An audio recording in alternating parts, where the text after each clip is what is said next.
Hey everyone, self-doubt and building confidence, part 2. I feel like there's a piece of this conversation that's super important to have, especially around decision making, being decisive, and feeling confident with making decisions.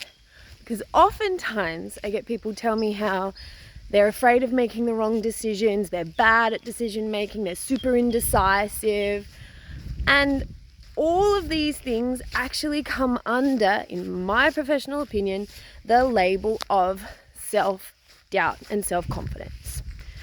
And so there's a few things I want to point out if you struggle with making decisions. And first of all, I want to point out that's bullshit. Why? Because you actually make decisions all day long. Everything from the clothes you wear to how you shower and what products you use that day, what you eat, what you drink, what roads you take to go to work. Like, you are literally making decisions all day long. So you're actually exceptionally good at making decisions. It's decisions that are meaningful to you that you are doubting yourself with and get to build confidence in. So I'm going to throw in a Peter Crone quote because he very bluntly says, if anything was meant to be different in your life, it would have been. Direct and to the point, right? So if anything in your life was supposed to be different, it would have been. And I think that's important because it reminds you there is no such thing as the wrong decision. I often have clients say to me, what if I make the wrong choice? What if it's not the right path? I actually don't believe there is such a thing as a right and wrong path. Otherwise, life would not be playing out the way that it is. So the key then comes back to that self-trust.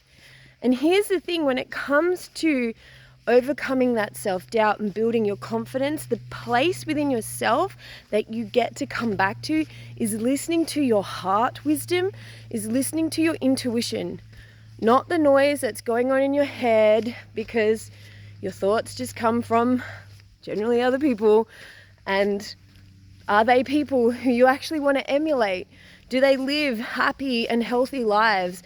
Are they fulfilled? Are they abundant? Are they joyful? Like, are they actually people that you want to emulate in some way? Or are they too struggling?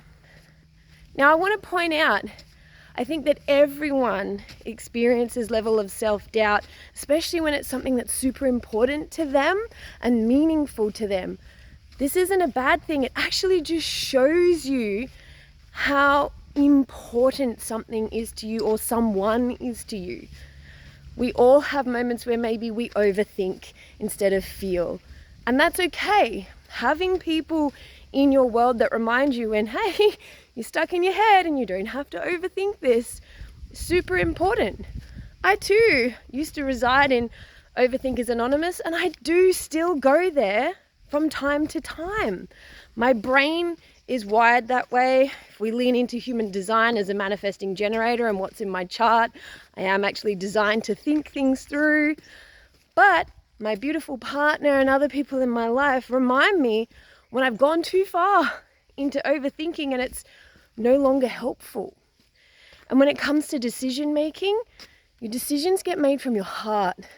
They get made from your intuition, from your gut, especially when it's to do with love, with your career, with your passions, with the people in your life.